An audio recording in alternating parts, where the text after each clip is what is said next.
I do have a soft spot for the guy. I remember back in the day when Nurk fever was at its peak, and I even remember specifically the game where he got hurt. He looked like the best player on the court. He was unstoppable. He would had fouled out Jared Allen, the Brooklyn center. It was just small guys against him, and he was taking them to task, pounding them in the paint.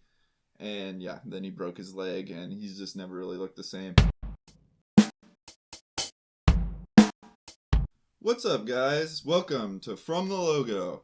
Do us a favor, hit the subscribe button, ring the bell, ding, to blow up the algorithm for us. We'd really appreciate it. This week, we're starting a series of videos breaking down the depth at each position for the Portland Trail Blazers, and we're starting with the center position. But first, the comment of the week comes from MD when he said, "One thing I think gets overlooked about Ant's rise is that he was doing it when he was the only guard offensive threat. Teams were throwing every defense at him, traps, doubles, hell, even box and one zones, and he still put on a show. Imagine having a healthy Dame on the other side of the court and vice versa with Ant. If this team can just be average on defense." I think he makes a really good point. So not only was Anthony doing these things against teams where he was the only threat, but he was doing them against teams that were trying to win, actively trying to win. Not every team was in tank mode at the end of last year, and he looked pretty good against some good teams. And yeah, it's going to be really exciting to see what he can do with Dame on the other side of the floor. I think this speaks to his growth as a player. You just go back and look at him his rookie season. He was this tiny, frail-looking kind of kid. And cried on the court from getting hurt. Wow, I would too. Anyways, he really had a body transformation. He's getting stronger, and I think that showed last year. He was the focal point of every team's opposing defense. He was the only real threat on the entire floor in the entire lineup. What are you talking? You're forgetting Reggie Perry. I'm forgetting Brandon Williams. After going through that, and now coming into this season where defenses are going to be more geared to Dame, he's going to be a problem if he just continues on that trajectory.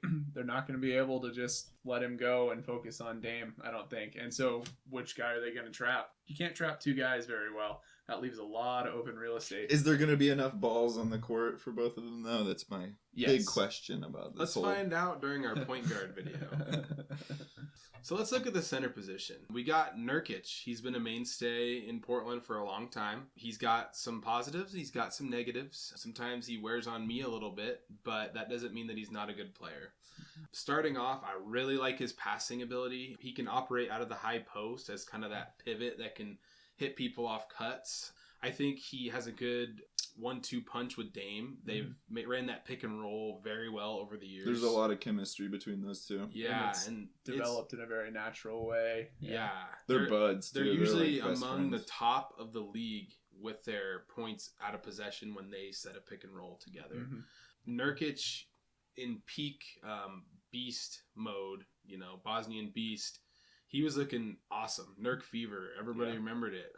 Pre-shattering his leg. That's what I was going to say. And since that, we've gotten back to the flippy shots. When I think beast, I don't think laying it up at the rim and shooting 48%.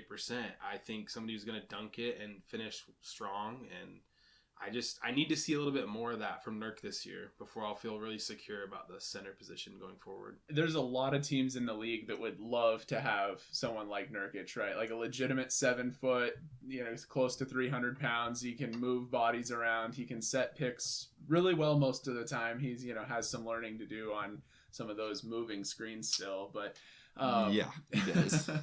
But like you said, he and Dame have a pretty effective pick and roll game, and I think part of the reason that sometimes Nurk would get in trouble is trying to set screens with guys who weren't Dame, because a lot of times getting that offensive foul call on the center is actually the fault of the ball handler. But they start going too early. Yeah, right? Exactly. And so, yeah, I think that Nurk with a healthy Dame again, hopefully that'll look really good. And yeah, as far as things that he needs to work on, he's got to knock it off with the frustration fouls. When things stop going his way, and he doesn't have full Nurk fever going with the crowd going crazy and everything, and he just starts hacking guys. In the playoffs versus Jokic? He's hacked us out of a series. Man, that was hard. He can't hack us out of another series.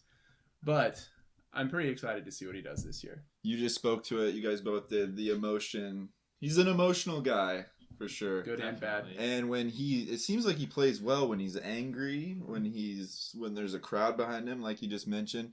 But if things stop going his way, it seems like it falls apart. And I do have a soft spot for the guy. I remember back in the day when Nurk fever was at its peak, and I even remember specifically the game where he got hurt. He looked like Ugh. the best player on the court. He was unstoppable. You had fouled out Jared Allen, the Brooklyn center. It was just small guys against him, and he was taking them to task, pounding them in the paint. And yeah, then he broke his leg, and he's just never really looked the same. It's hard to come back from. While I do have a soft spot for him, I'm sort of running out of patience a little bit for him. The last couple of years, it's been rough. Like you said, the Jokic series, man, that was tough to watch. He just hasn't gotten back to what he was before the injury, and I would have liked to have seen that. There's been flashes of that, but consistently I haven't seen it. Yeah. From my perspective. So when he does get into foul trouble, inevitably, where do we go next? Yes, and that is the question. Yeah. Eubanks train. Here is the problem with what the roster looks like. When teams go small and Nurkic can't get out there and run around and guard the guys that are shooting because he can move his feet better than you'd think, but he's not an agile center. Nice. 300 pounds. How Yeah, fast can you move? I mean, yeah. they need an athletic guy that can switch at that 5 spot, and that's the part that the Blazers don't have as much of. Eubanks, you mentioned, he did put up some good numbers last year. He was pretty much, other than Simons, our bright spot for the last half of the season. Totally. I would agree with that. He looked pretty well.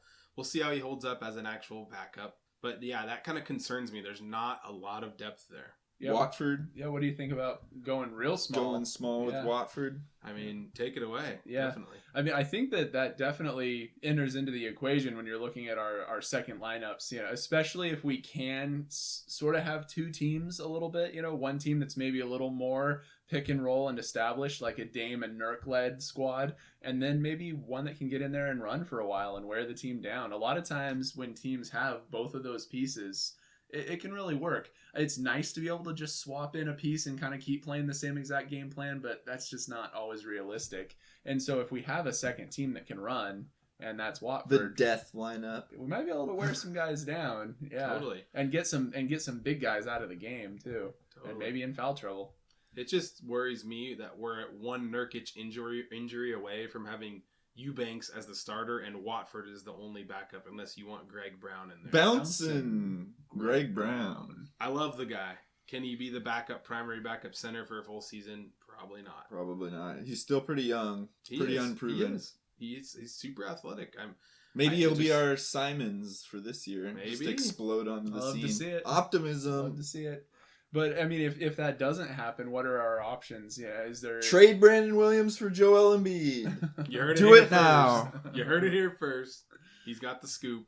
Yeah. Okay. I like it. I think that trading is going to have to be on the table. There's a lot of old washed vets out there. Bring LaMarcus home, anyone? Is he a free agent? I think so. I don't know if anybody wants to touch the heart condition at Yeah, this I point. know. But Yeah, he there's wouldn't not- even come back even if we were the only offer. What about Dwight Howard? Yeah, I mean, On the right deal, maybe. Maybe. Yeah. Yeah. I wouldn't want to pay him aging superstar money or anything. No, But if he was, I don't think he would get that Yeah. anywhere in the league. But if he was willing to come play for a good deal, get him in the Mellow situation. He could be a nice insurance policy. The only thing that worries me with a trade for a center is it's hard to give assets for that position unless they're like a really good player. So that's why you gotta be careful. I feel like it's kind of easier to find those guys that might be almost washed up but can at least give you spot minutes when you need it. Yeah, you make a good point. It's just the lowest value position in the NBA right now.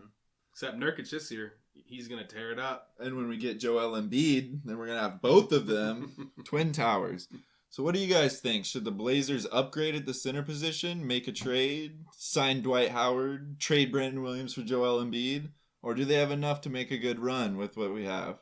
Comment below. Let us know. Thanks for watching From the Logo. Bye. Like, comment, subscribe.